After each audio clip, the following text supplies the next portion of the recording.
The night my 6-year-old twins cried themselves to sleep on Christmas Eve, a billionaire knocked on our peeling apartment door. My twins spent Christmas crying. Then, a billionaire knocked and changed everything the night my 6-year-old twins cried themselves to sleep on Christmas Eve. A billionaire knocked on our peeling apartment door. My name is Jasmine Carter, and before I tell you how that moment changed everything, I need you to understand something. This channel, Mr. Steele Rich Stories, exists because of people like you who believe that real-life transformations matter. We just passed 3,500 subscribers, and that milestone means the world to me because it means stories. Like mine, stories about struggle, hope, and unexpected second chances are reaching people who need to hear them. If this story touches you today, please share it with someone who needs to know that help can arrive when we least expect it. Have you ever watched your children pretend not to see the empty space under the tree? Have you ever felt like your best efforts still weren't enough to give them what they deserve? If you have, then you'll understand exactly where I found myself that cold December night in my cramped Chicago apartment. I thought no one was coming. I was wrong. The person who knocked that night was the last person I ever expected, and the first man to truly change our lives forever. That Christmas Eve, I sat on our sagging brown couch, the one with springs that poked through if you shifted wrong, watching my twins sleep in the bedroom we all shared. Silas and Danica had finally exhausted themselves after an hour of tears I couldn't stop. Their little bodies were curled together on the mattress we'd placed directly on the floor because bed frames cost money I didn't have, and even in sleep, dried tear tracks marked their cheeks. The apartment was so quiet, I could hear the drip from the kitchen faucet I couldn't afford to fix. Our crooked artificial tree leaned against the wall in the corner, its sparse, branches decorated with paper snowflakes the kids had cut out at school. The dollar store lights blinked irregularly, sometimes working, sometimes not, much like everything else in our lives. 3 candy canes hung from bent branches, the only treats I'd managed to scrape together. Earlier that evening, Danica had asked me, her voice small and careful like she was afraid of hurting my feelings, "Mama, does Santa skip apartments that don't have chimneys?" Silas had answered before I could, trying to protect his sister even at 6 years old. "Santa goes everywhere, Danny. Right, Mama?" I nodded, the lie burning my throat. "That's right, baby. Santa never forgets good kids, but Santa had forgotten us. Or maybe I'd forgotten how to believe in miracles." The truth was spread across my kitchen counter in neat, terrifying piles. Past due notices from the electric company, the gas company, our landlord Harold Levy's latest warning about January's rent. The red final notice stamp on the electricity bill seemed to pulse in my peripheral vision, even from the living room. I pulled the thin blanket tighter around my shoulders. The radiator clanged occasionally but produced barely enough heat to take the edge off Chicago's December bite. We'd been layering clothes for weeks, the kids wearing their coats inside after dinner. They thought it was a game I'd invented, camping in our house, and they'd giggled at first. They weren't giggling anymore. If you're watching this story because you've been where I was that night, counting coins and swallowing shame, please take a moment to like this story and comment below. Share it with someone facing their own struggles this season. Your support helps stories like mine reach more people with these powerful testimonies of transformation. We've grown to over 3,500 subscribers because you believe these stories matter. Help us spread hope even further. 6 years. That's how long I'd been doing this alone since the twins' father disappeared from my life before I even knew they existed. 6 years of double shifts at the diner, coming home with aching feet, and counting tips to see if we had enough for milk and cereal. 6 years of telling the twins that their daddy was doing important work, far away when they asked why other kids had fathers at school events. I made $7.50 an hour plus tips at Rosie's Diner. On good days, I brought home $40. On bad days, less than 20. Childcare ate most of it. The rest went to keeping us barely afloat, rice and beans, the occasional package of hot dogs that I'd stretch across 3 dinners. That night, sitting in the dark because I was trying to save on electricity, I whispered into the emptiness. If anyone's listening, I'm trying. God knows I'm trying. I just need help, not a handout. Just help. Please. The knock came 20 minutes later. At first I thought I'd imagined it. When you're that tired, that defeated, your mind plays tricks. But then it came again. 3 deliberate raps on our door. My heart was hammered. It was past 10 o'clock. Nobody visited us, especially not at night. Harold Levy sometimes came by when he'd been drinking, demanding next month's rent in advance. The thought made my stomach clench. I crept to the door, careful not to wake the twins. Through the peephole, I could only see a tall figure in a dark coat. The hallway light had been broken for months, leaving visitors in shadows. "Who is it?" I called out, trying to keep my voice steady. There was a pause. Then a voice I hadn't heard in 7 years answered. "Jasmine, it's Julian. Julian Ashford." The world tilted. My hand froze on the deadbolt. Julian Ashford. The name hit me like a physical force, bringing with it a flood of memories I'd buried under years of survival. Julian Ashford, who'd become one of Chicago's youngest billionaires according to the business magazines I'd glimpsed at the grocery store checkout. Julian Ashford, whose face graced charity galas and investment conferences. Julian Ashford, who I'd last seen the night before he left for Princeton, when we were both 18 and believed love could overcome anything. To understand why my heart almost stopped when I heard his voice, and why his face on my doorstep felt like a miracle and a mistake at the same time, you have to know where it all started. You have to know about 2 kids from opposite sides of Chicago who thought they could rewrite their destinies before life taught us that some distances are too vast to cross. But maybe, just maybe, on this impossible Christmas Eve, with my babies sleeping through their disappointment, and my faith hanging by its last thread, those distances were about to disappear. 7 years ago, I was 17 and living in Riverside, a forgotten neighborhood on Chicago's South Side where dreams went to die and hope was something you kept hidden like spare change. Our apartment was smaller than the one I live in now, if you can believe that. 2 rooms above a liquor store where the neon sign buzzed all night like an angry wasp. My mother, Patricia, worked 3 jobs just to keep us treading water. She'd leave at 5 in the morning for her shift at the hospital cafeteria, come home at 2 to change uniforms, then head to the grocery store until 10. Weekends meant cleaning office buildings downtown. I'd see her maybe an hour a day, usually when she was too exhausted to do more than pat my head and ask if I'd eaten. "Education is your way out, baby," she'd tell me, even when her eyes could barely stay open. "You get those grades. You get that scholarship. Don't end up like me." But scholarships required more than good grades. They needed extracurriculars I couldn't afford, SAT prep courses we couldn't pay for, and application fees that might as well have been mortgage payments.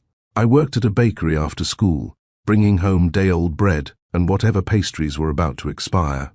Every dollar went to keeping the electricity on or buying school supplies. I had dreams back then. Journalism school at Northwestern.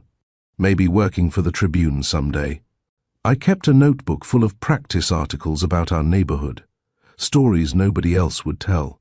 The guidance counselor said I had talent but needed to be realistic about my options. Community college, she suggested, maybe a trade school. I was standing in line at the school library, arms full of textbooks I'd checked out because we couldn't afford to buy them, when Shannon Price decided to remind everyone of my place in the social hierarchy. "Careful with those books, Carter," she said, loud enough for everyone to hear. "The late fees might bankrupt your family." A few people laughed. Most just looked away, that uncomfortable silence that comes when someone states a truth too cruel for polite company. My cheeks burned, but I kept my head high.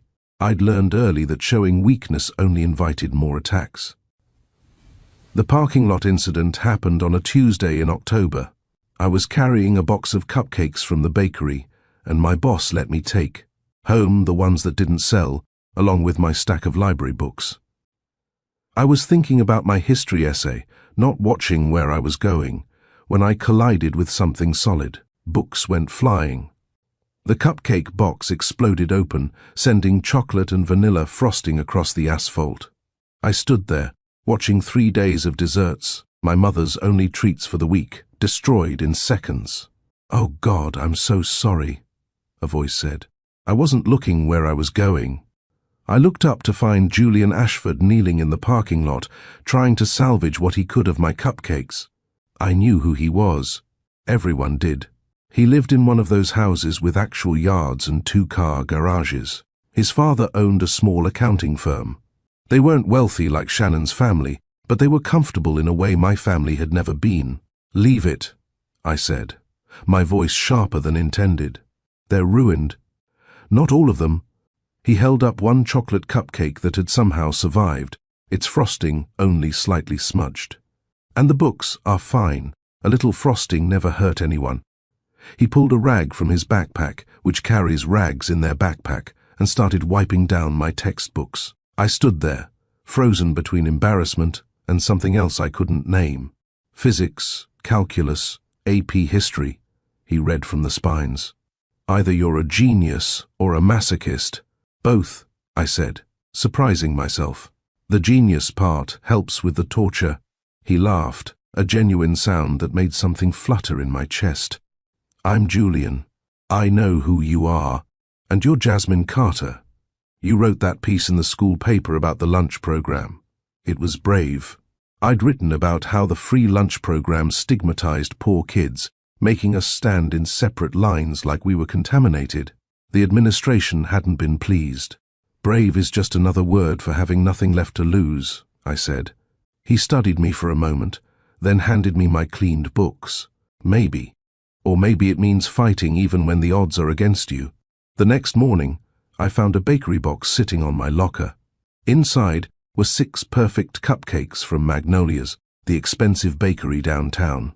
The note read, "To replace the casualties of yesterday. Hope these earn me forgiveness. Julian Ashford." Each cupcake probably cost more than I made in an hour at work. I should have been offended, maybe even angry. Instead, I carefully saved that note, pressing it between the pages of my journal where it lives to this day. What started as casual hallway greetings turned into study sessions in the library. Julian needed help with English. I struggled with calculus. It was a fair trade, or so we told ourselves. "You think in stories," he said one evening, watching me work through a math problem. "You're trying to give the numbers narrative meaning, and you think everything can be solved with logic," I countered. "Sometimes the answer isn't rational." We started meeting at Mickey's Diner on Central Avenue, a place where nobody from school would see us. Not that Julian seemed to care about being seen with me, but I had my pride. We'd share a chocolate milkshake, 2 straws, like something from a movie neither of us would admit to watching. "What do you want?" he asked me once. "If money wasn't an issue, what would you do?" "Write," I said immediately. "Tell stories that matter. Give voices to people who don't have them." "You? Make money," he said, then caught my expression. "Not like that. I mean, make enough that I never have to watch my mom count change at the grocery store again. Enough that my kids don't know what government cheese tastes like." I didn't tell him that I knew exactly what government cheese tasted like. Plastic and shame, mostly. Instead, I asked, "Your family struggles?" He stirred the milkshake, avoiding my eyes. "My dad, Robert, he works hard, has his own firm. But he's bitter, made bad investments, trusted the wrong people. Now he spends every day angry at the world for not recognizing his genius. Says the system is rigged against honest men like him." "Is it?" I asked. "Maybe, but complaining about it doesn't change anything. You have to beat them at their own game." That should have been my first warning, that Julian saw life as a game to win rather than a journey to share. But I was 17, and he was beautiful when he talked about the future, his eyes lighting up with possibility. Winter came early that year, and with it, Julian's intensity doubled. He applied to every Ivy League school, every scholarship, every program. That might lift him out of Riverside's middle-class mediocrity. "It's not enough to be comfortable," he said, pacing my living room while my mother was at work. "Comfortable is one bad diagnosis away from bankruptcy. One lawsuit. One market crash. You sound like you're planning for war," I said. "Aren't I? Isn't that what poverty is? A war where the enemy is everything?" The landlord, the bank, the boss who won't give you a raise, the system that keeps you running just to stay still? His father's bitterness was showing through, but mixed with something else, a fierce hunger that both attracted and frightened me. "My kids," he said, then caught himself, blushing. "I mean, hypothetically. Future kids. They're never going to worry about keeping the lights on. They're never going to wear the same shoes until they fall apart. They're never going to pretend they're not hungry so their mom doesn't skip meals.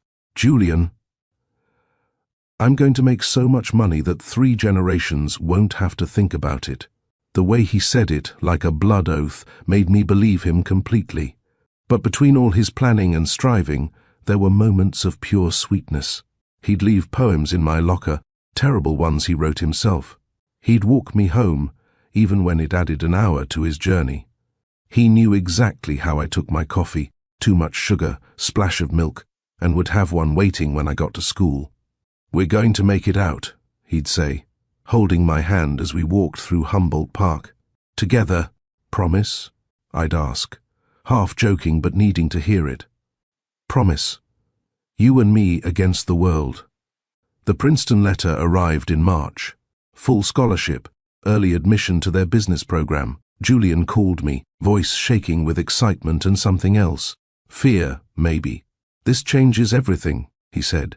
"You can come with me. New Jersey has great schools. We'll get an apartment." "Julian," I interrupted gently, "I can't leave my mom. She'd want you to. She needs me. And even if she didn't, I can't afford out-of-state tuition. You know that." The silence stretched between us, the first crack in our perfect future. Robert Ashford started showing up more often, picking Julian up from our study sessions with disapproving looks. Once, I heard him in the hallway. "That girl is going to hold you back, son. Princeton boys don't marry Southside girls. They marry women who can open doors." Julian defended me, but seeds of doubt were planted. He started missing dates, citing scholarship applications, internship preparations. When we were together, he was distracted, always planning 5 steps ahead. The night before he left for Princeton, we sat on my fire escape, the city lights below us like scattered stars. "This isn't goodbye," he said, but his voice wavered. I know, I lied. We both knew what happens to high school love when distance and different worlds intervene. But we held each other anyway, pretending tomorrow wouldn't change everything. That love could bridge any gap if you just believed hard enough. The Riverside Community Health Clinic smelled like disinfectant and desperation. I sat on the crinkled paper covering the examination table, watching the second hand on. The wall clock ticked past each moment that separated my old life from whatever came next. "You're pregnant," Dr. Martinez said, her voice gentle but matter-of-fact. About 8 weeks along, the words hung in the air between us. Pregnant, 8 weeks. That meant the night before Julian left. Our goodbye that wasn't supposed to be goodbye. "Are you certain?" My voice came out smaller than intended. She nodded, showing me the test results. "Have you experienced morning sickness, fatigue?" I had, but I'd attributed it to stress, to missing Julian, to working extra shifts at the bakery. Now everything clicked into place. The exhaustion that went bone deep, the way. Certain smells made my stomach revolt, the crying jags I couldn't explain. "I need to." I started, then stopped. What do I need to do? Call Julian? Tell my mother? Run? Dr. Martinez touched my hand. "You have options. Take some time to think about what you want." What I wanted. The phrase almost made me laugh. I wanted Julian home. I wanted to be starting college in the fall. I wanted my mother to not be killing herself with 3 jobs. I wanted so many things that seemed impossible now. But as I walked out of that clinic into the Chicago sunshine, my hand instinctively went to my still flat stomach. A baby. Julian's baby. Our baby. Despite the terror coursing through my veins, something else bloomed. A fierce, protective love I didn't know I was capable of feeling. I found myself at the lake, sitting on the same bench where Julian and I had planned our future just months ago. In my mind, I could see him holding our child, that brilliant smile of his directed at a tiny face with his eyes and my nose. We could make this work. People younger than us had figured it out. Love could be enough if we just tried hard enough. I called Julian that night, straight to voicemail. His recorded voice, confident, professional even then, asked me to leave a message. "It's me," I said. "I need to talk to you. It's important, really important. Please call me back." 3 days passed, then a week. Finally, he called while I was at work, leaving his own voicemail. "Sorry, I've been busy with orientation stuff. I'll be in town next weekend. Mickey's Diner, Saturday at 2? Saturday came like Christmas and execution day rolled into one. I changed my outfit 4 times, finally settling on the green dress he'd always liked. I practiced what I would say in the mirror. "Julian, I'm pregnant." Too blunt. "We need to talk about our future." Too vague. "Remember our last night together?" Too much like a romance novel. He was already there when I arrived, hunched over his laptop, completely absorbed. He looked different, sharper somehow, like Princeton was already reshaping him into someone new. "Jazz!" He stood, hugged me, but it felt perfunctory. "Sorry, just finishing this application. There's this summer program in New York, completely paid, but super competitive. If I get it—" "Julian," I interrupted. "I need to tell you something." His phone rang. The ringtone was different. Classical music instead of the rock song I remembered. "That's my dad," he said, glancing at the screen. "He's been helping with the application." "1 second?" He answered, his voice shifting to something more formal. "Yes, sir." "No, I'm just grabbing coffee." "Yes, I understand the deadline." When he hung up, he was already packing his laptop. "I'm sorry, Jazz. Dad needs me to review something. Can we talk next time?" "When is next time?" I asked, hating how desperate I sounded. "Soon," he promised, already halfway to the door. "I'll call you." The call came 2 weeks later. I'd thrown up 3 times that morning, and my mother had started giving me concerned looks. "How's Princeton?" I asked, trying to ease into it. "Intense. Amazing. Everything I hoped for." He sounded wired, like he'd been living on coffee and ambition.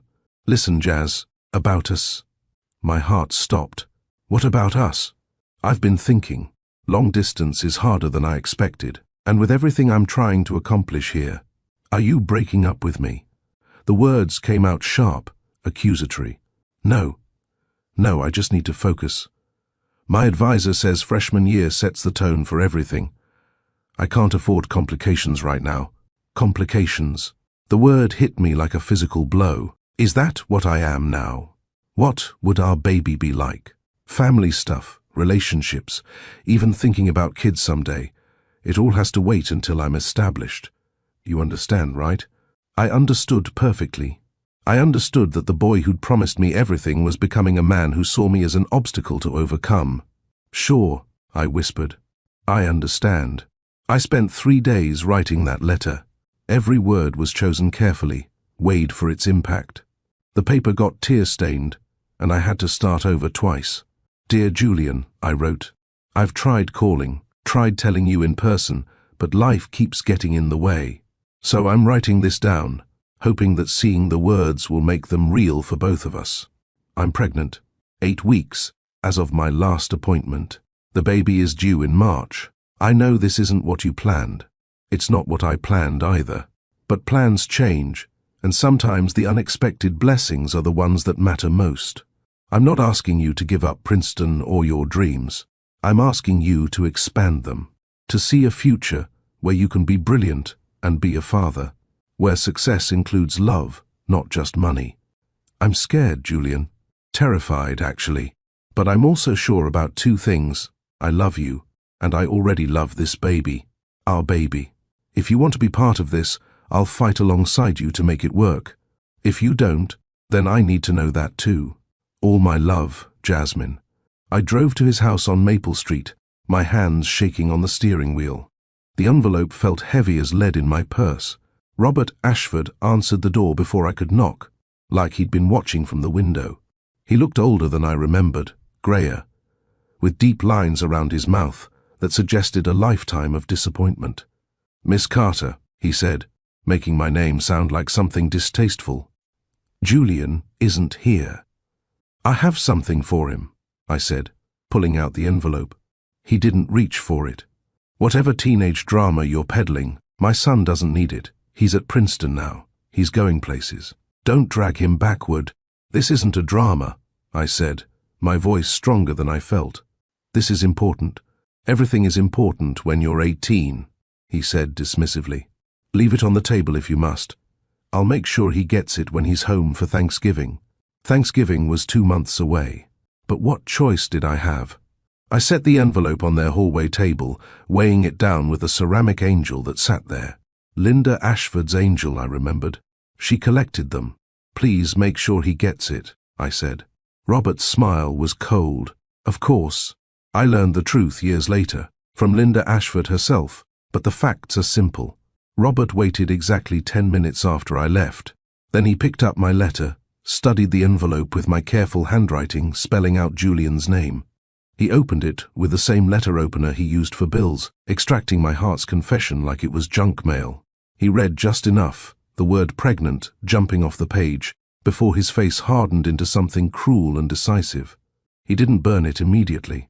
Instead, he tore it into precise strips, methodical in his destruction. But one corner, just a small piece with my handwriting and those few devastating words, slipped between the pages of a textbook on the hallway table. Linda found it years later, buried in Julian's old calculus book, a fragment of a future that never was. Robert called Julian that night, his voice casual and controlled. "That Carter girl stopped by. Wanted to tell you she's seeing someone, moving on." "Probably for the best, son. You've got bigger things ahead." Julian's voice went cold over the phone. "She came to tell me that in person. Left a note. I threw it away. No point dwelling on the past."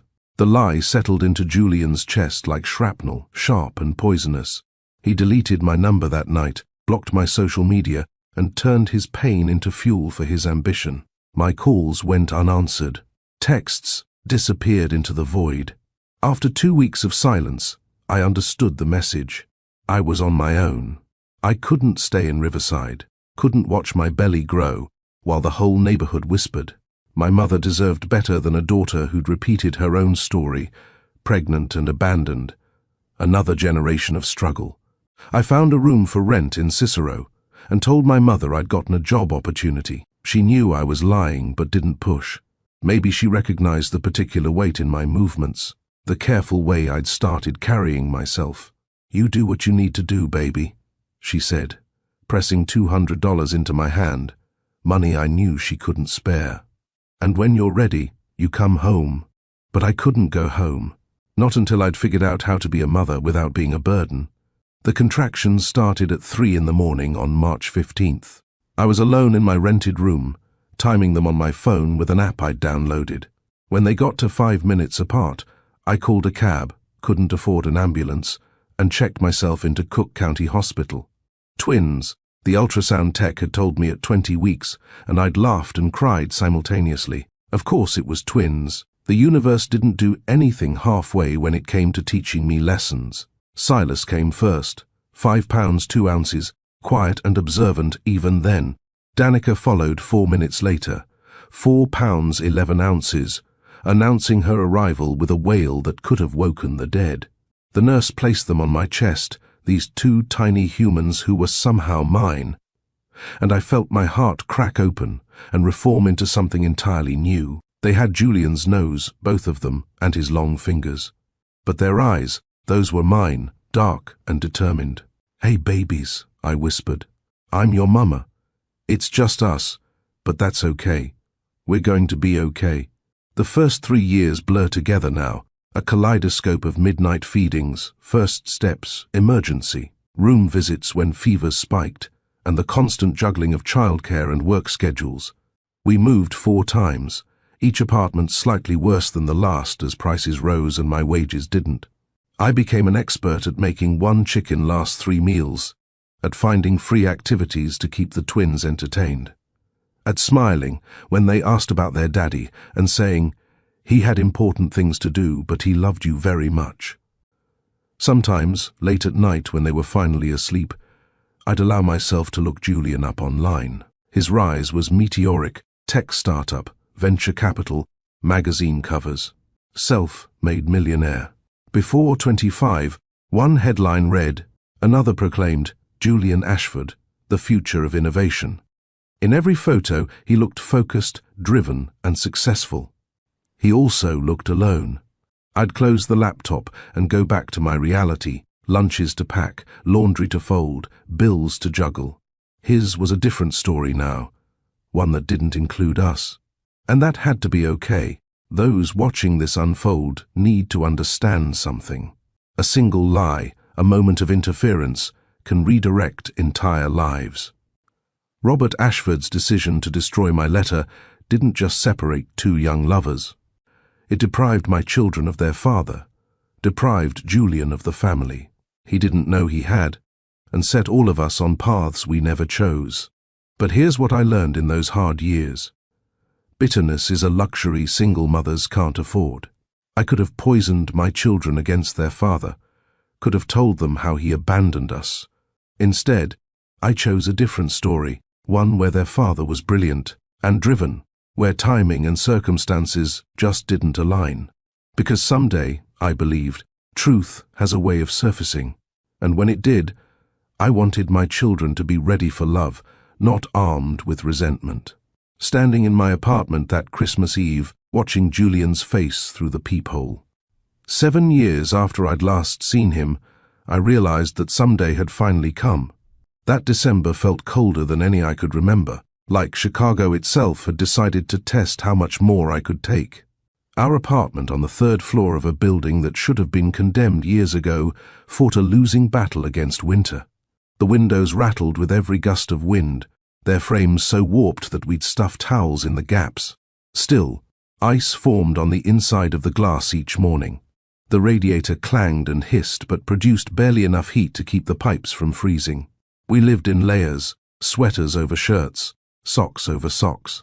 The twins had gotten used to doing homework wearing their coats, turning it into a game where we were Arctic explorers in our own home. I'd found our Christmas tree at Goodwill for $4, already shedding. Plastic needles, leaning hard to the left no matter how I adjusted it. The base had broken years ago, so we'd improvised with a cereal box filled with rocks from the parking lot. It worked, mostly, though we had to prop it against the wall to keep it upright. The twins had spent weeks making decorations at school and the library's free craft hour. Paper snowflakes cut with safety scissors, construction paper chains in red and green, cotton ball snowmen with marker faces. Silas had made an angel from a paper plate and yellow yarn that sat at the top, slightly crooked but proud. Danica had carefully cut out pictures from the Target catalogue that came in the mail. Toys she liked, clothes that sparkled, a dollhouse that cost more than our rent. She'd taped them to the tree like ornaments, each one a wish I couldn't grant. It's so Santa knows what we want, she'd explained, her 6-year-old logic perfect and heartbreaking. This way he doesn't have to guess. 2 weeks before Christmas, Inez Morales, who managed Rosie's diner, pulled me aside during the slow period between lunch and dinner. Her face had that look people get when they're about to deliver bad news but wish they didn't have to. Jasmine, honey, I need to talk to you about the schedule. My stomach dropped. What about it? Corporates cutting hours across the board. They say December's always slow after the 15th, people saving money for presents. I have to reduce everyone's shifts. How much? My voice came out steady, professional. Inside, I was calculating frantically. Rent, electricity, the minimum payment. On the credit card, I'd maxed out buying winter coats for the twins. You'll go from 5 shifts to 3. I'm sorry. I fought it. But 3 shifts. That was maybe a $120 a week if tips were good.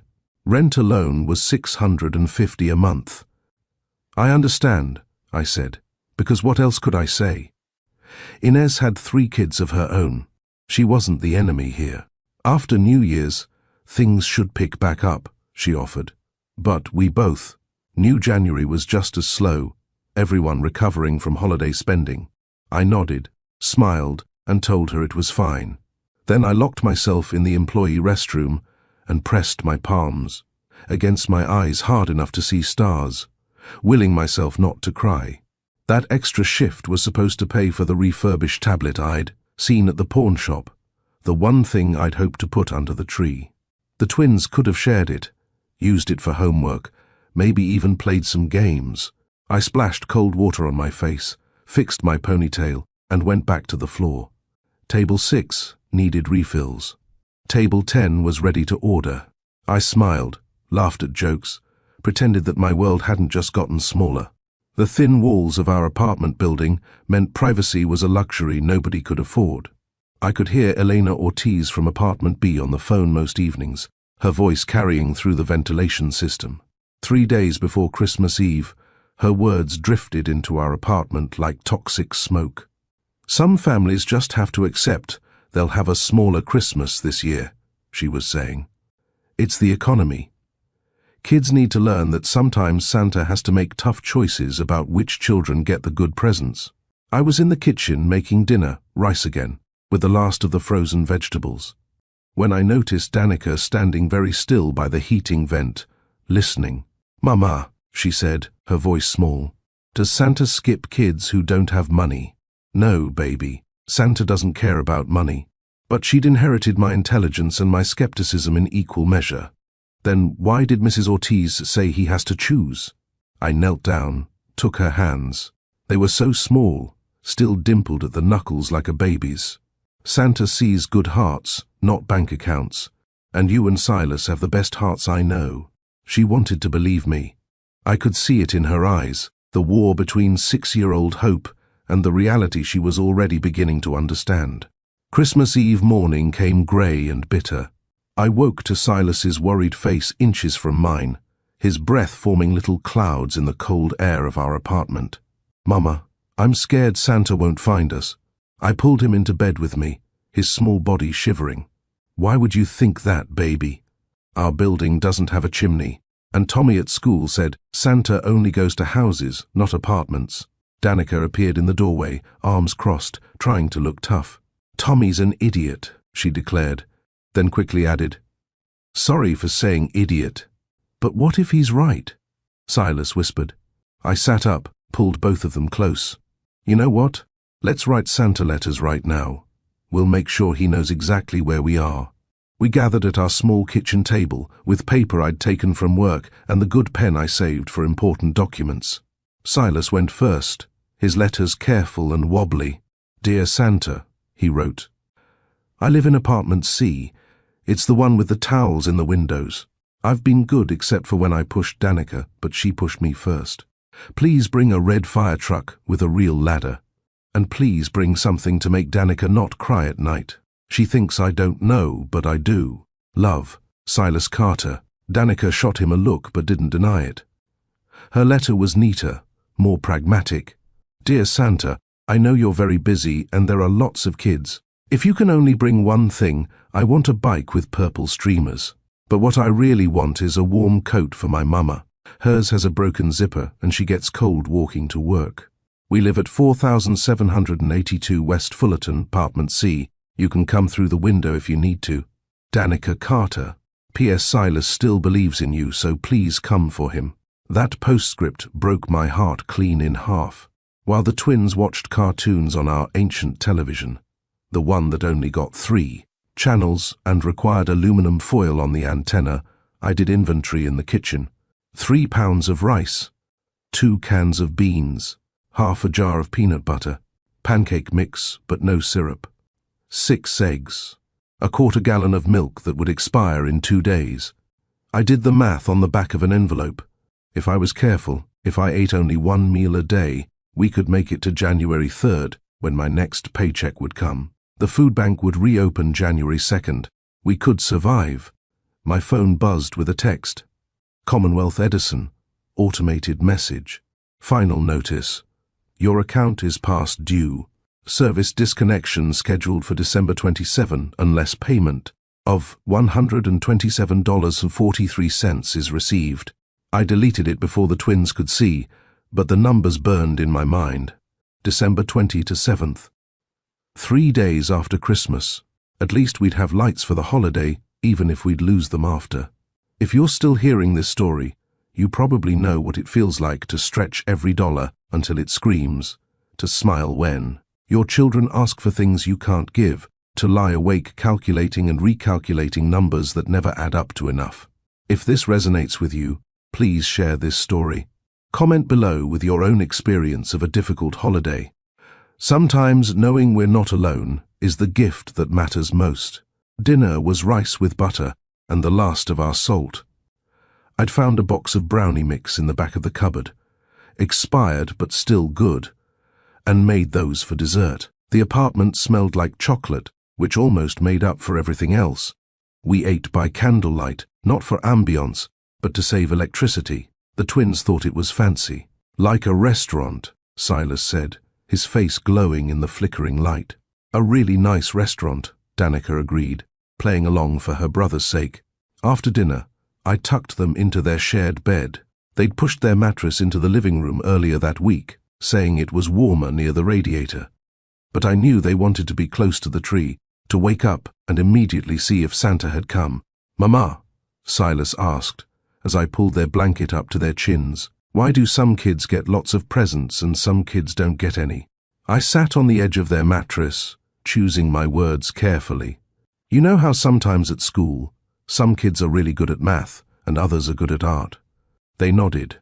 "Well, life is like that too. Some families have more money, some have less. But that doesn't make anyone better or worse. What matters is how we treat people, how we love each other." "But kids laugh at us," Danica said quietly. "They say we wear the same clothes too much. They say we smell like the diner." "Then those kids are missing out on knowing two of the most amazing people I've ever met," I said, kissing each of their foreheads. "Your worth isn't measured in things. It's measured in kindness, in courage, in the way you take care of each other."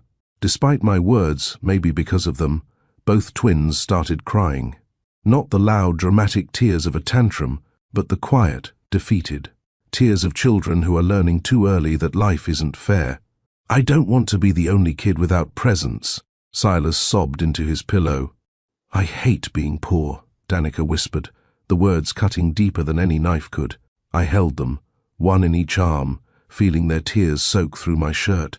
I wanted to promise them that next year would be better, that someday they'd have everything they wanted, but I couldn't lie anymore.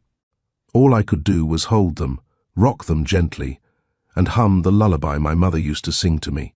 Eventually, exhaustion won. Their breathing deepened, synchronized in that way twins do. I stayed there another hour, memorizing the weight of them, the way Silas's hand clutched my sleeve even in sleep, how Danica frowned slightly like she was solving problems in her dreams. When I was sure they were deeply asleep, I extracted myself carefully and went to sit on the couch. The apartment was silent except for the radiator's occasional clang and the wind rattling the windows. The tree lights blinked erratically, casting strange shadows on the walls. And finally, I broke. The tears came in waves, each one pulling me deeper into despair. I pressed a throw pillow against my face to muffle the sobs, not wanting to wake the twins.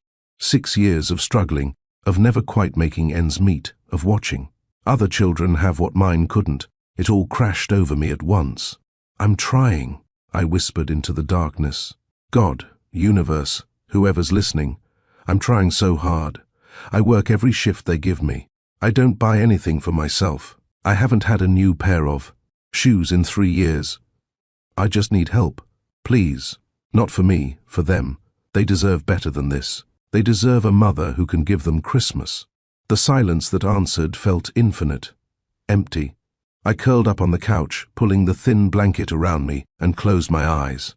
Maybe if I slept, tomorrow would hurt less. Maybe if I dreamed hard enough, I'd wake up to a different life. I must have dozed off, because the sound that woke me seemed to come from very far away at first. A knock, soft but deliberate. I thought I'd dreamed it until it came again. 3 measured raps on our door. My heart began racing. It was past 10 o'clock on Christmas Eve. No one visited us, especially not this late. My mind ran through possibilities, each worse than the last. The landlord, Harold Levy, was drunk and demanded January's rent early. Police with bad news about my mother. Someone looking for trouble. I crept to the door, careful not to wake the twins. Through the peephole, I could make out a tall figure in an expensive-looking coat. The hallway light had been broken for months, leaving visitors in shadows, but something about the way he stood seemed familiar. "Who is it?" I called out, my voice barely above a whisper. There was a pause, as if the person on the other side was gathering courage. Then, a voice I hadn't heard in 7 years, deeper now but unmistakable. "Jasmine, it's Julian. Julian Ashford." The world stopped spinning. My hand froze on the deadbolt. Julian. Here. Now. After all these years, after all the silence, after I'd trained myself to stop looking. For his face in crowds, I stopped imagining what I'd say if I ever saw him again. Behind me, the twins slept on, unaware that their father stood just a few feet away, separated by a door I wasn't sure I had the strength to open. My hand trembled as I turned the deadbolt. The chain lock caught, allowing the door to open just a few inches.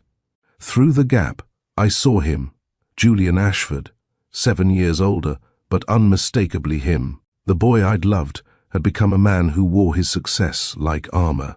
His coat probably cost more than 3 months of my rent, dark wool that looked soft even from here. His shoes gleamed despite the slush and salt from Chicago's streets. But it was his eyes that held me frozen, the same warm brown I remembered, now lined with exhaustion and something else. Regret, maybe, or recognition of time lost. He'd aged well, of course. Money does that, provides good food, gym memberships, skincare routines I'd seen in magazines but never tried. His jawline was sharper, his shoulders broader. The gangly teenager who'd helped me pick up cupcakes had transformed into someone who belonged on magazine covers and had been on several. "Jasmine," he said, and my name on his lips after all these years felt like touching a live wire. "Julian." I kept the chain on, needing that small barrier between us. "What are you doing here? You look—" He paused, searching for words. "Stronger. Different, but still you. Stronger. Is that what poverty looked like from the outside?" "Strength?" I wanted to laugh, to tell him that what he called strength was just survival wearing a brave face. "It's been 7 years, Julian. People change." My voice came out harder than intended. "Why are you here? How did you even find me?" He shifted his weight, uncomfortable. "I was visiting my mother for Christmas. She's not well. While I was there, she told me something about the past, about you. I've been looking for you for 3 days, Jasmine. You're not easy to find." "That was intentional," I said. "People who disappear from your life usually prefer to stay disappeared." Before he could respond, I heard the soft padding of feet behind me. 6-year-old feet that never quite mastered being quiet. "Mama." Silas's voice, thick with sleep. "Who's at the door?" I turned to see both twins standing in the hallway, Silas rubbing his eyes, Danica alert and suspicious. They looked so small in their matching pajamas, thrift store finds with faded cartoon characters. "Go back to bed, babies," I said gently. But Danica had already spotted Julian through the door gap. Her eyes widened. "Are you Santa?" she asked, her skepticism warring with desperate hope. "You're wearing a fancy coat like Santa would wear when he's not in his red suit."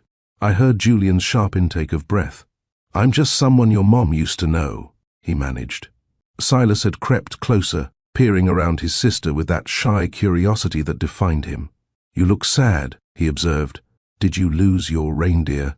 I watched Julian really look at them then, his gaze moving from Silas to Danica and back again. I saw the exact moment recognition hit him like a physical blow. His hand went to the doorframe for support. His face drained of color, then flushed, then went pale again.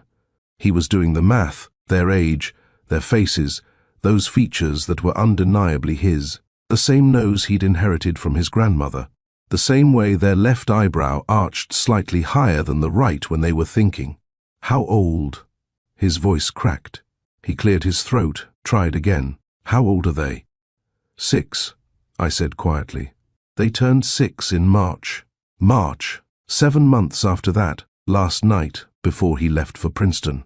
His legs seemed to give out slightly, and he leaned more heavily against the doorframe. "Mama, is he okay?" Silas asked, concerned. "Should we get him water?" I made a decision then, one that would change everything. I unhooked the chain and opened the door fully. "Silas, Danica," I said, keeping my voice steady. "This is Julian. He's an old friend. And yes, maybe some water would be good." Danica studied him with those two smart eyes. "Are you our dad?" The question hung in the air like a held breath. Julian's eyes met mine, desperate, seeking permission or denial, or something I wasn't ready to give. "They're my children," I said carefully. Then after a pause that lasted forever and an instant, "They're our children." "Julian, he repeated, the word foreign on his tongue, like trying to speak a language he'd once known but forgotten. "Our children." Silas tilted his head. "You're our dad? Really? Where have you been?"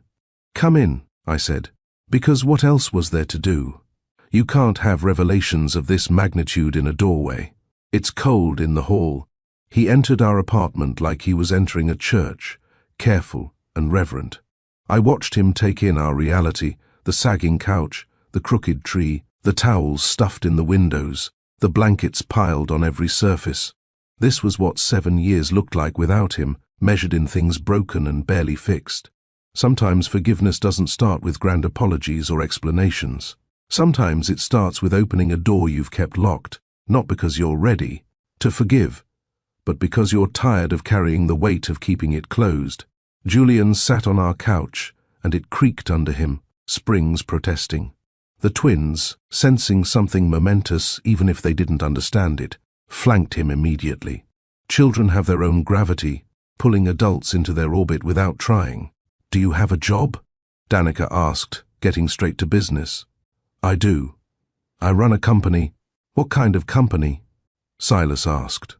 "We make software, computer programs that help other businesses work better. Are you the boss?" Danica pressed. "I suppose I am." "That's cool," Silas said. "Mama has a boss named Inez who sometimes makes her cry, but not mean crying, just tired crying." I felt my cheeks burn. "Silas, do you like Christmas?" Danica interrupted. "Because we love Christmas, even though we don't get lots of presents. Mama says Christmas is about love, not things, but things would be nice too." Julian looked at me over their heads, and I saw something break in his expression. "I used to love Christmas," Julian said carefully. "Maybe I forgot how, for a while." "How do you forget Christmas?" Silas asked, genuinely puzzled. "By working too much. By thinking other things are more important." He was looking around as he spoke, taking in details. The mug Danica brought him water in had a chip on the rim. The blanket Silas had dragged from their bed was worn thin in places. Our tree listed so far left it seemed to be trying to escape through the window. "Your tree is doing gymnastics," he said to the twins. "It's trying its best." Danica defended it. "Like us." I watched him flinch at that and saw guilt settle over him like snow. "Okay, love," I said, knowing we needed to talk without small ears listening. "Back to bed now. It's still Christmas Eve for a few more hours." "But we want to talk to him more," Silas protested. "What if he leaves?" The fear in his voice cut deep. 6 years old and already afraid of people disappearing. Julian knelt down to Silas's level. "I'll be here in the morning. I promise." "People promise lots of things," Danica said, her skepticism sharp for someone so young. "You're right," Julian said. "How about this? I'll leave my coat here. It's very expensive and I'll need it back, so you know I'll return."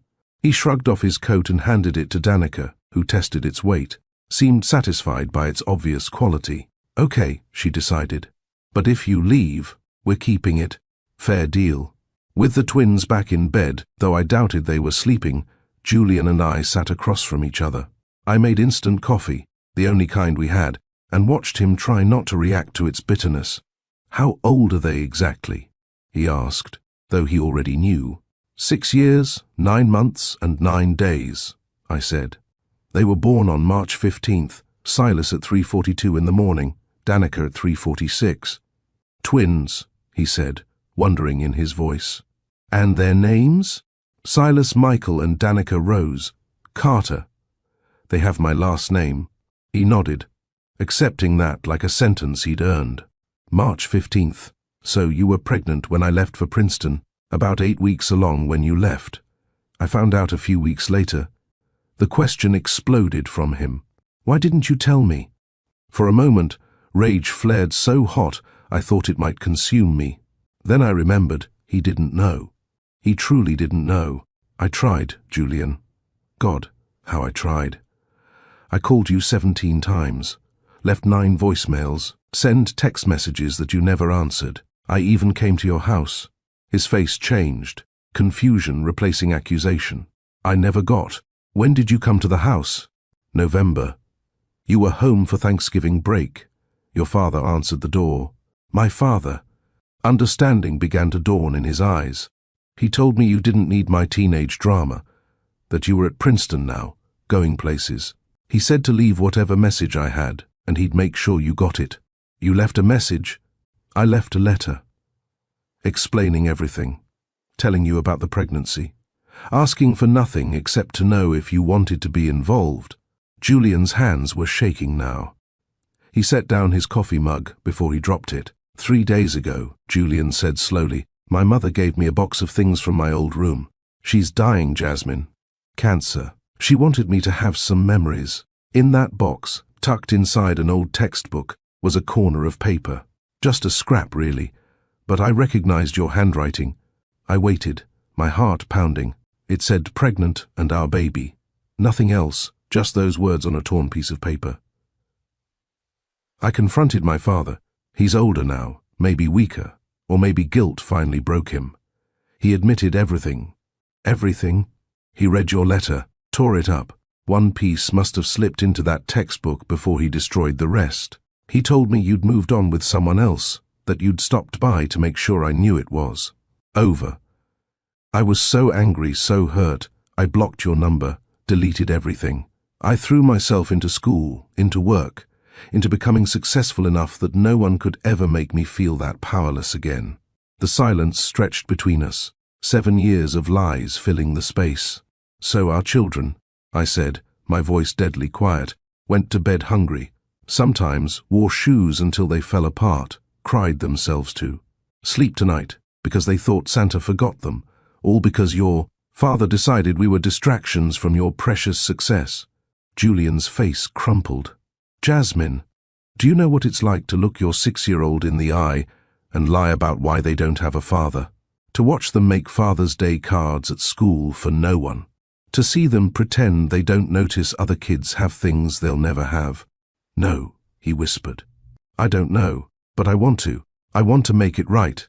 You can't give us back 7 years, Julian. I know, but maybe I can give them the next 7, and the 7 after that. If you'll let me. I looked at this man who was once the boy I loved, who was the father of my children whether I wanted him to be, or not, who'd been robbed of the choice to be present, just as I'd been robbed of the choice to share the burden. I don't know if I can trust you, I admitted. I know, he said. But I'm here now, and I'm not leaving. Not again. Not ever. From the hallway, I heard a small gasp. The twins were definitely not asleep. Julian stared into his coffee mug, like it held answers to questions he'd never thought to ask. When he finally spoke, his voice carried 7 years of weight. When my father told me you'd moved on, found someone else, I believed him instantly. You want to know why? Because deep down, I thought I wasn't enough for you anyway. A scholarship kid pretending to belong at Princeton, surrounded by old money and connections I'd never have. He looked up at me then, and I saw the 18-year-old boy still living somewhere inside this billionaire's body. So, I did what I always do when something hurts. I turned it into fuel. Every rejection from you that I imagined, every moment I thought about you with someone else, I converted into another hour of coding, another pitch meeting, another investor presentation. And it worked, I said, not kindly, did it? I started a company in my dorm room. I lived on ramen and rage for 2 years, got my first funding round junior year, $2 million from people who saw my desperation as dedication. By graduation, we'd been acquired. By 25, I'd started my second company. By 30, Forbes called me one of the youngest self-made billionaires in the country. Congratulations, I said flatly. I'm not bragging, Jasmine. I'm explaining. Every milestone, every success, it was all built on the foundation of believing you didn't want me, that I had to become someone extraordinary to matter. I have 4 houses now, he continued, and the absurdity of that statement in my tiny apartment wasn't lost on either of us. Manhattan penthouse, place in San Francisco, beach house on the coast, cabin in Colorado, 15 bedrooms total. You know how many nights last year I had another person stay over? 3. All business associates. He rubbed his face with hands that had signed million-dollar deals, but never held his children as babies. I spent last Christmas in first class flying to Tokyo for a merger. The flight attendant felt so bad for me being alone on Christmas, she brought me extra champagne. I didn't tell her that every Christmas for the last decade looked exactly the same. Airports, hotels, conference rooms. It was easier than facing an empty house decorated by staff I barely know. Poor little rich boy, I said. But some of my anger was fading into something more complex. I'm not asking for pity. I'm trying to explain that everything I built, everything I achieved, was all noise to drown out the silence where you used to be. And it never worked. Not once. You want to talk about silence? I set down my mug, harder than necessary. Try the silence of a delivery room where no one's holding your hand. Try the silence when the nurse asks for the father's name for the birth certificate, and you have to say unknown because saying his real name would hurt too much. Julian flinched, but didn't look away. I threw up every morning for 4 months while working double shifts. I fainted once carrying plates and got fired for being unreliable. I gave birth alone, except for a nurse who held my hand out of pity. Silas came out not breathing right, and for 40 seconds that lasted. 40 years. I thought I'd lose him before I ever got to know him. My voice cracked, but I pushed through. They took their first steps while I was at work. A neighbor texted me videos. Their first word was mama, but their second was bye-bye because that's what I said every morning when I left them at daycare that cost more than I made some weeks ago. Jasmine, I'm not done. When Silas was 3, he made a Father's Day card at preschool. He gave it to the mailman because he was the only man who came to our apartment regularly. When Danica was 4, she asked if Daddy was dead or if we just weren't good enough for him to stay. Tears ran down Julian's face now, silent and steady. What did you tell them?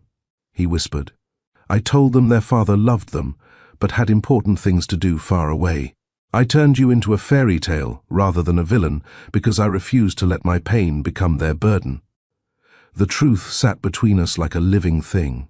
All that money, all that success, and what had it bought him? Not peace, not family, not the sound of children calling him daddy or the weight of small arms around his neck. He'd built an empire on the foundation of loss, but empires make cold homes. And me? I'd built a family on minimum wage and determination, but love doesn't pay electric bills. Pride doesn't keep children warm. We'd both been robbed, just in different ways. I want to be their father, Julian said finally. Not just biologically, but really be their father. I want to know if Silas is allergic to anything like I am to shellfish. I want to know what makes Danica laugh, what she's afraid of, what she dreams about. He leaned forward, urgent now. I'm not talking about swooping in with money and gifts. I'm talking about showing up, being present, learning their bedtime routines, their favorite books. Which twin comforts the other when they're scared? I want to earn the right to be called their dad, even if it takes years. Years, I repeated. You think in years now. I think in my lifetime. Theirs, specifically, every milestone I've already missed, every birthday, every Christmas morning, I can't get those back. But there are so many left. First days of school, graduations, heartbreaks, victories. I want to be there for all of it. My pride screamed at me to say no. 6 years of doing this alone had built walls around my heart that felt necessary for survival. We'd made it this far without him. The twins didn't know what they were missing. We could continue as we were. But then I thought about Silas asking if Santa skips poor kids, about Danica pretending she doesn't want a bike because she knows we can't afford one, about the nights they cry from hunger pains I pretend are growing pains. My children deserved every opportunity, every chance at love, every door that could open for them. If their father wanted to be present, really present, not just financially, didn't I owe them that possibility? But the fear that he'd make promises and break them, that his money would make them ashamed of our life, that they'd love him more because he could give them everything I couldn't, that he'd leave again when being a father got hard or inconvenient. I could help immediately, Julian said carefully. Not in ways that confuse or overwhelm them, but practical things. Your electricity bill. I saw the final notice on your counter. I could pay that tomorrow. Your rent. I could cover a few months in advance. Give you breathing room. My cheeks burned with shame and relief in equal measure. I could set up small college funds for each twin. Nothing crazy, just something growing quietly in the background. They wouldn't even need to know until they're older. And what do you want in return? I asked, because there's always a price. Time. Just time with them. Supervised at your pace, whatever makes you comfortable. I have no rights here, Jasmine. I know that. I'm not threatening custody or lawyers or anything that takes them from you. I just want to know them.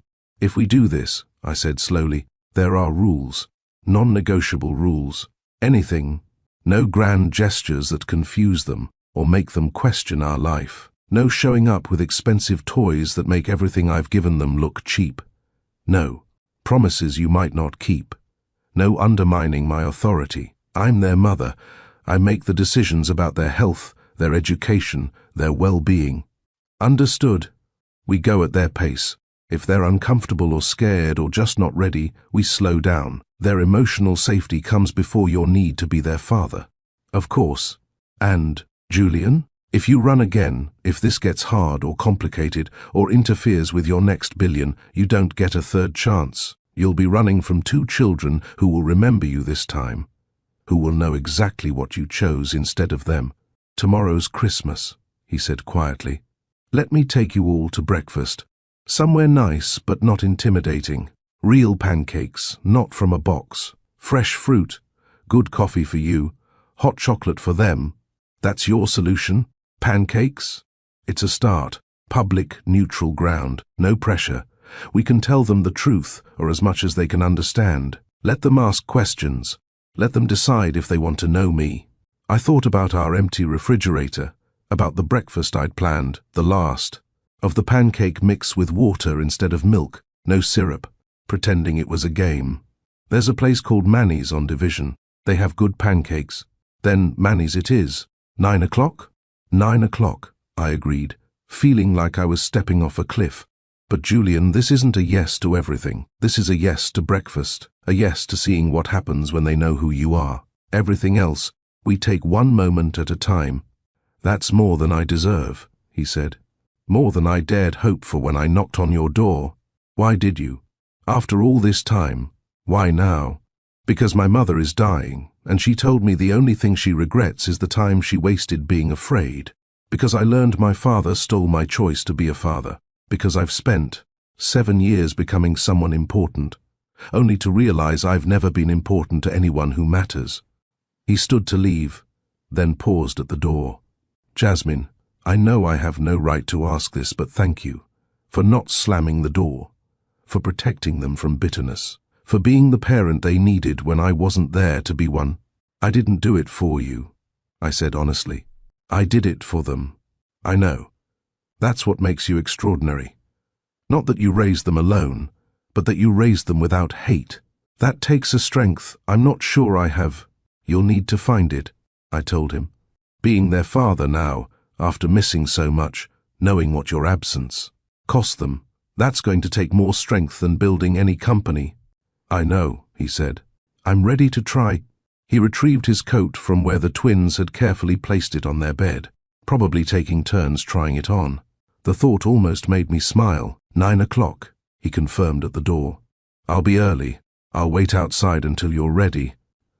Don't buy out the restaurant, I warned. Don't show up with gifts. Just be yourself, or who you would have been if you'd known about them from the start. I don't know who that person would have been, he admitted. But I'd like to find out. He left then, disappearing into the Chicago night, the cold swallowing him immediately. I stood at the door for a long moment, listening to his expensive shoes, on our crumbling stairs, hearing the front door close behind him. I deadbolted the door and leaned against it, my legs suddenly weak. In 12 hours, my children would have breakfast with their father. They'd learn that the story I'd told them, about him being far away doing important things, was both true and insufficient. Hope and dread tangled in my chest, impossible to separate. All I could do was wait for morning, and trust that sometimes, just sometimes, people get second chances they don't deserve but desperately need. From their bedroom, I heard Danica whisper, "Is he really our dad?" And Silas's reply, "I hope so." He seemed nice and sad, like us sometimes.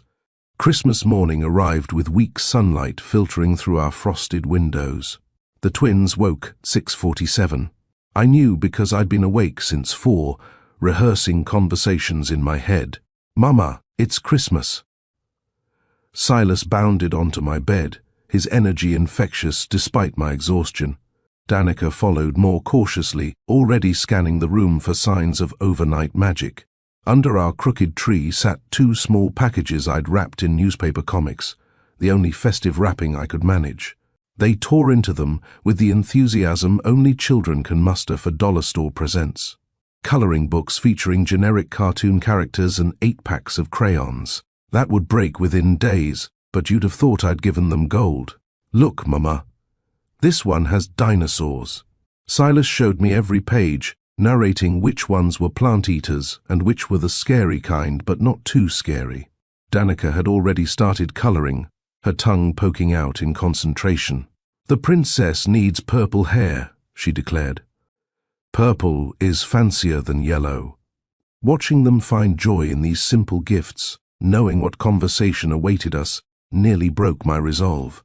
Maybe we could stay in this moment forever, in our small world where 2 coloring books could make a perfect Christmas. But promises had been made, and truths demanded their moment.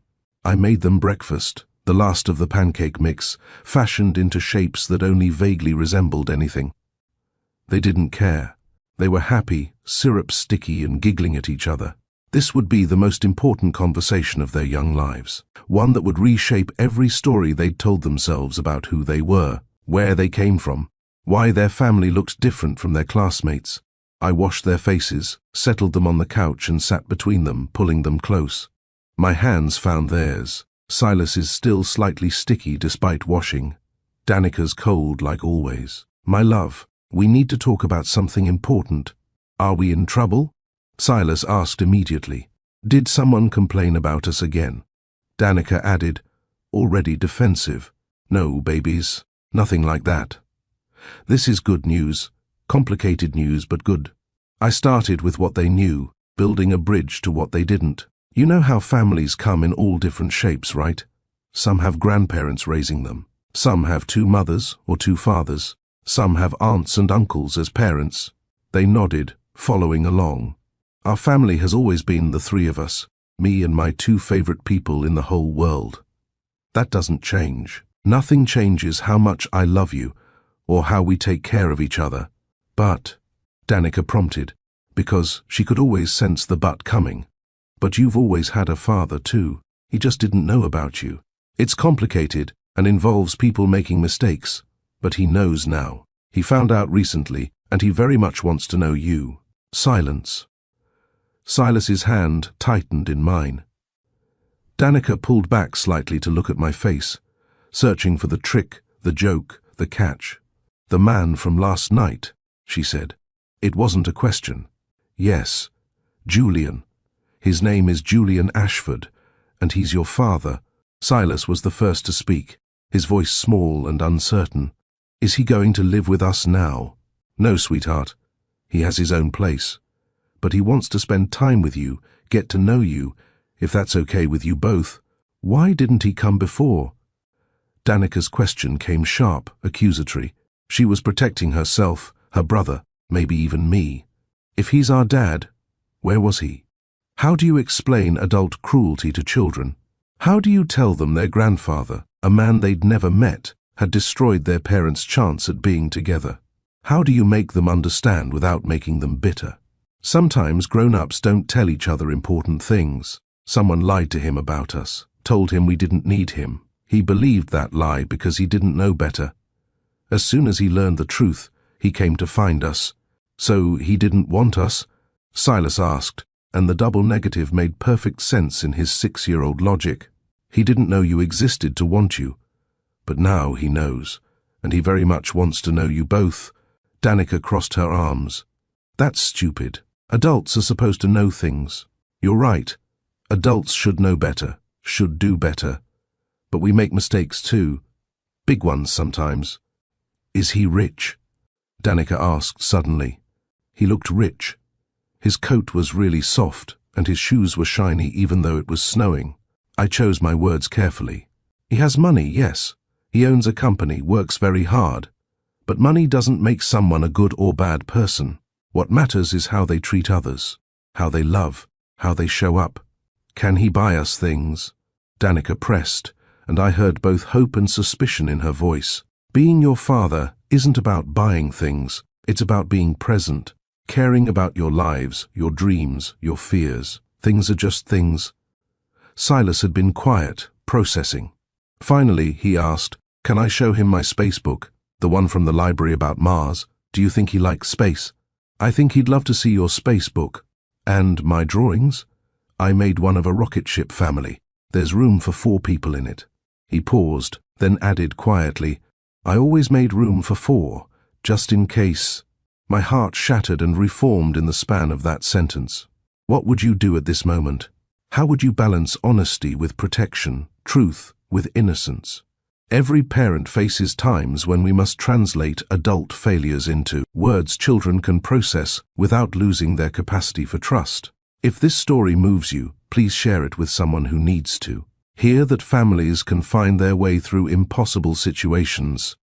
At exactly 9 o'clock, 3 soft knocks came at our door. The twins looked at me, then at each other, then at the door.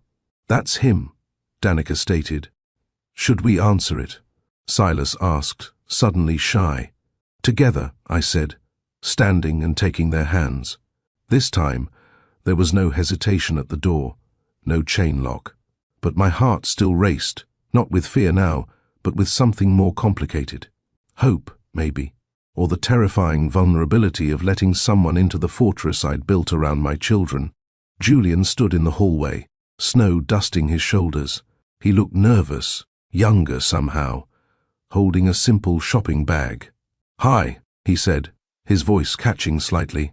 "Merry Christmas, Merry Christmas," Silas whispered back. Danica just studied him, cataloguing every detail. "I brought something," Julian said, offering the bag to me first, asking permission with his eyes. "Nothing big, I promise. I just thought they might like these." Inside were 2 sketchbooks, real ones, with thick paper that could handle watercolors, and a set of quality-colored pencils, the kind that wouldn't break under enthusiastic 6-year-old pressure. "I thought you might want to draw your own stories," he explained to the twins. "Make your own books about whatever you love." It was perfect. Not overwhelming, not trying to buy their affection, but thoughtful. He'd remembered what I'd said about boundaries, while still bringing something that showed he'd been thinking about them.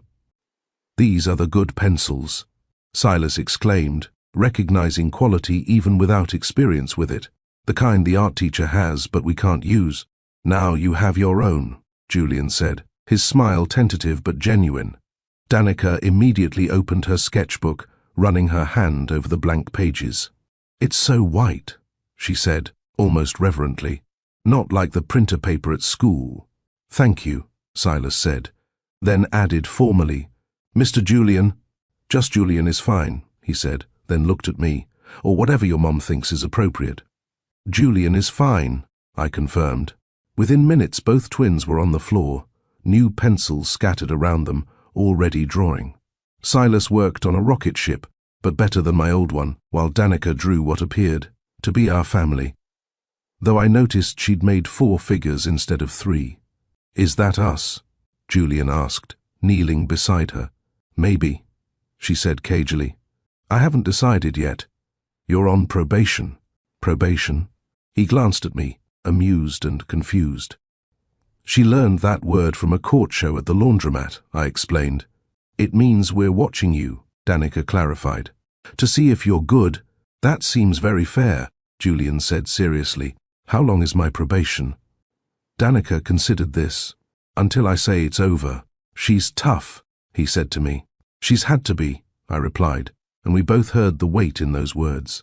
I watched from the couch as Julian sat on our floor, expensive pants no doubt getting dirty, listening intently as Silas explained the different parts of his rocket ship. His phone buzzed several times. Even on Christmas, business never stopped for men like him, but he didn't check it once. When Danica showed him her drawing, pointing out the details she'd added, "That's Mama's hair when she's tired. It gets really big," he laughed. Not at her, but with genuine delight at her observation. "You're very good at noticing details," he told her. "I have to be," she said matter-of-factly. "Someone has to watch out for things."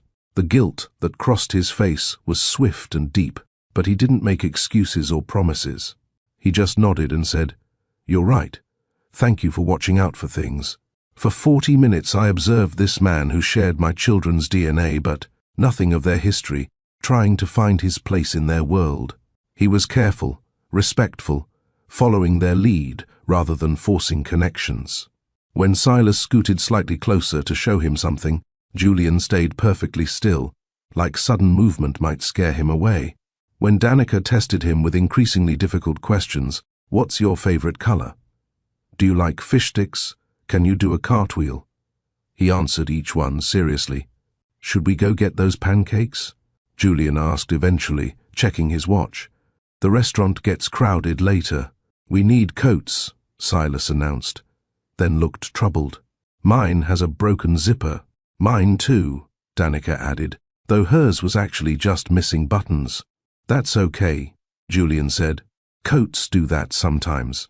We bundled up, the twins in their worn winter gear, me in my coat with its lifted hem, Julian in his that probably cost more than our rent for 3 months. The contrast should have been uncomfortable, but somehow it wasn't. We were just 4 people preparing to brave the Chicago cold together. As we walked down our building's stairs, Silas reached up and took Julian's hand. The gesture was so natural, so trusting, that I saw Julian's breath catch. Danica, not to be outdone, claimed his other hand. That left me walking beside them, watching my children, our children, flanking this man. They'd just officially met, chattering about pancake flavors and syrup strategies. "Is this okay?" Julian asked me quietly over their heads. I thought about all the Christmas mornings I'd imagined, the father figure I'd sometimes let myself dream about for them. This wasn't what I'd pictured. It was messier, more complicated, tinged with loss and lies and 7 years of absence. But it was also real. It was happening. My children had a father who wanted to know them, and they had hearts brave enough to let him try. "It's a start," I said. As we stepped onto the snowy sidewalk, Silas looked up at Julian and asked, "After pancakes, can you stay? We could draw together more. I could teach you how to draw Mars." "I would love to learn how to draw Mars," Julian said, his voice thick with emotion. Danica squeezed his hand and announced, "Your probation period might be shorter than I thought, but you still have to prove yourself at pancakes." "I'll do my best," he promised, and for the first time in 7 years, I believed him. The pancake restaurant was everything Silas and Danica had imagined, and more. Their eyes widened at the laminated menus with pictures of towering stacks crowned with whipped cream, their excitement palpable as they debated between chocolate chip and blueberry. "You can each get what you want," Julian said gently. "It's Christmas." I watched Danica's protective instincts kick in immediately. She glanced at me, checking for permission, for boundaries, for the invisible line we'd always walked between want and can afford. "It's okay," I told her softly. What happened over the next hour wasn't a Disney movie transformation. It was better because it was real. Silas got syrup on Julian's sleeve and apologized profusely until Julian laughed and said, clothes wash. This moment won't come back. Danica tested him with impossible questions. If you could only save one thing from a fire, what would it be? Without hesitation, he'd answered, memories. Everything else can be replaced. As the twins colored on their kids' menus, Julian leaned closer to me. I know this doesn't fix 7 years. I know I can't just show up and erase what I missed, what you carried alone. No, you can't, I agreed. But I want to be here for the next 7, and the 7 after that. However, you'll let me. I looked at our children, chocolate on Silas's chin, Danica's fierce concentration as she drew. They need consistency, Julian. Not promises, not grand gestures, just showing up. Then I'll show up, he said simply. Every day you'll let me. The waitress brought our check, and I instinctively reached for my purse. That automatic calculation already happening in my head. How this would affect next week's grocery budget, what I'd need to shuffle. Julian's hand gently stopped mine. Please, he said quietly, let me do this. It wasn't about the money, not really. It was about learning to accept help, to trust that this wasn't a debt I'd have to repay, that kindness could exist without strings attached. 7 years of fighting alone had taught me self-sufficiency, but it had also built walls I wasn't sure how to dismantle. I nodded, and something shifted between us.